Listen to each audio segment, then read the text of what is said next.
Now, let's be honest, most of us look forward to or even dream of a day when we might be able to retire early. But for many of us, we are so focused on what we're retiring from that we don't prepare for the new life that we are retiring to. Now, we all know it's not just enough to quit our jobs. We need to make sure that we never have to go back to work again. So what that means is too many of us rush into our early retirement without a plan. And as a result, we can suffer from the fear of running out of money, from spending too much money, or even worse, not spending enough. And for that indecision, many of us end up paying the price. So in this week's video, I'm going to share with you an essential early retirement playbook. You can call it a step-by-step survival guide if you want, or even a to-do list. But what it will allow you to do is retire early the right way, without regrets, without stress, and allow you to retire on your terms. Welcome back to the Personal Finance Crew. If this is your first time, a very warm welcome. Hi, my name is Simon, and I'm a chartered financial planner with decades of experience helping literally hundreds of clients and their families prepare for their retirement. Now, we all know that money matters, so let's try and make money make sense. Now, most of us spend way too many hours thinking about work, whether it's getting ready for work, commuting to work, having problems at work that we bring home with us, preparing for the work over the weekend, and of course, stressing about work. So if you've clicked on this video, there is a strong likelihood that you're thinking about stepping away from the rat race lifestyle, and you'll set your sights altogether on a very different future. And whilst that sounds incredible, the reality is that most people don't prepare correctly or smartly, and they make costly mistakes along the way, which leave them financially strained, stressed, and worse still, they may then have to go back to work. So if you're serious about retiring earlier than planned, you need to plan wisely. So I'm going to cover some of the important steps that you need to take so you can retire on your terms and without any regrets. So number one, we need to start with the end in mind. So before you hand in your notice, you're going to have to ask yourself an important question. How much is my retirement going to actually cost me? Now, most people really underestimate the retirement outgoings, and they assume automatically that the costs are just going to magically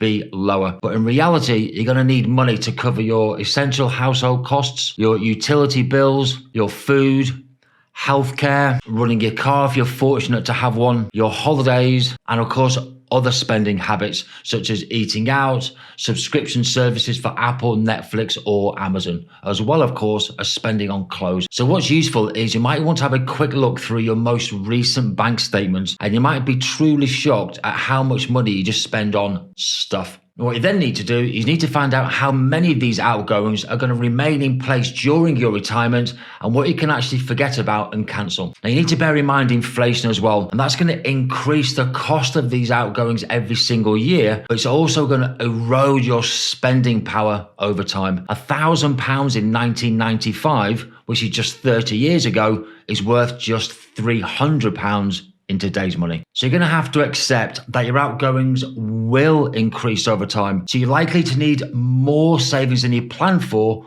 and you might actually need to work for longer than you wanted to. So to give you a very rough guide, the Hargreaves Lansdown Savings and Resilience Barometer in January 2025 calculated that a moderate lifestyle for a couple is going to cost approximately £38,000 a year, and for a single person, about £26,000 a year. Now, you need to know where all your retirement income is going to come from, and importantly, where the money is going to be spent. And you're going to need to keep a very tight control of that, especially in the early years. So number two, you need to know where all your income is going to come from all sources. And this could be from workplace pensions, contracted out pensions, personal pensions, the state pension, bank interest, or perhaps dividends on your investment portfolio if you're lucky enough to have one. Now, for most of us, what we need to fund our retirement and what we're going to have in income means there's going to be a shortfall every year. So you need to know how much that shortfall actually is, and importantly, how you're going to bridge that gap and well ahead of time. So thankfully, there are a few options that are going to be open to most of us, and they are going to include but not limited to increasing your workplace pension contributions, asking whether there is an employer contribution match available to you. You can also consider saving automatically each month as well. And what that means, you're going to be spending what you don't save rather than the other way around. You might also consider taking more risk as well, but that's going to depend clearly on how long you've got until you retire. You also need to look at low-cost funds, as fees and charges can affect the overall return over time. And finally, you need to work out how much you can withdraw from your pension so it doesn't run out too quickly or earlier or sooner than planned. Now, I know that all that can be very daunting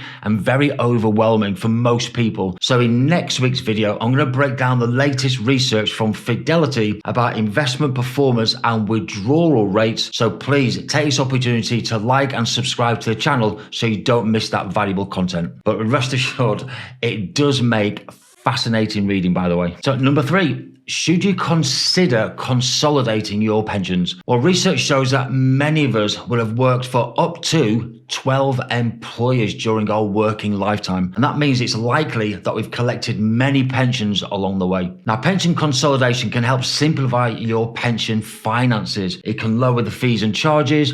It can give you better investment control over your funds, but it can also give you flexible withdrawal options, which could allow you to retire a little bit earlier than planned. But beware, before you consider taking the leap, you need to make sure you're not going to be losing any valuable benefits, such as guaranteed annuity rates, and they were very popular on some older plans. You might also lose access to your small pot benefit rules, and if you need to know more about that, just let me know in the comments section below. There might also be some exit charges applied. Again, they were very popular on some older plans. And after consolidating your pensions, you're going to have everything under one roof. So what that might mean is you could lose out on potential diversification because you've only just got one provider. So number 4, check your state pension entitlement. And for most of us, we know that the state pension at the moment is age 66, but that's going to be increasing to age 67 from 2026 through to 2028. And that's going to affect those of us who are born after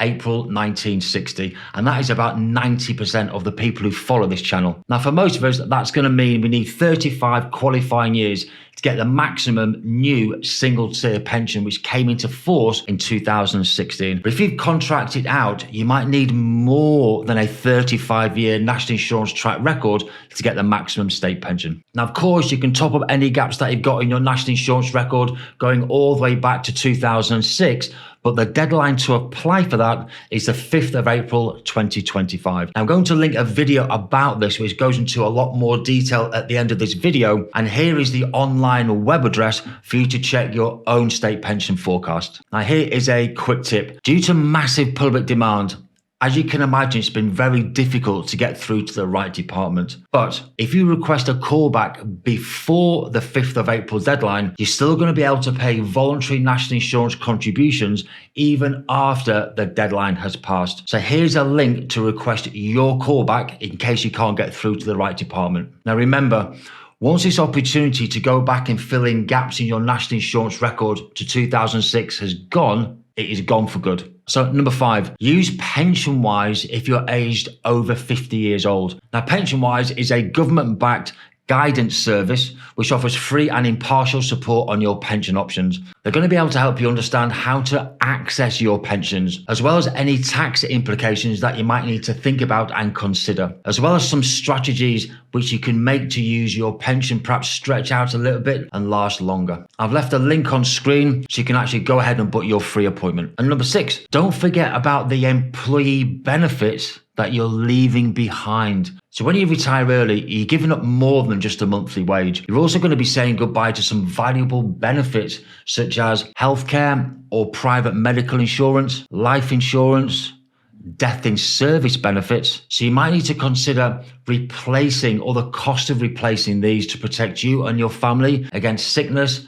illness, accident, or even death. And number 7, finally, make sure you get your legal documents in place. Now, early retirement isn't just about having more money, having more quality time on your hands to spend with your loved ones. It's also about protecting the future that you've worked so hard to achieve. So having a will and a lasting power of attorney in place is going to ensure that your wishes are carried out, even if you become unable to manage your own finances or take health decisions on your own accord. So early retirement can give you the freedom you deserve, as well as a far better quality of life. But getting the most out of your pension may also include how to access your tax-free cash. So I've linked a further 2 videos in this series about how to take your tax-free cash and whether you should just take it or leave it. And the second video is about why paying a lifetime of national insurance does not automatically guarantee you're going to be getting the maximum state pension. Thank you so much for watching to the very end, as always, and for your time and for your patience. I'm going to see you all again next week.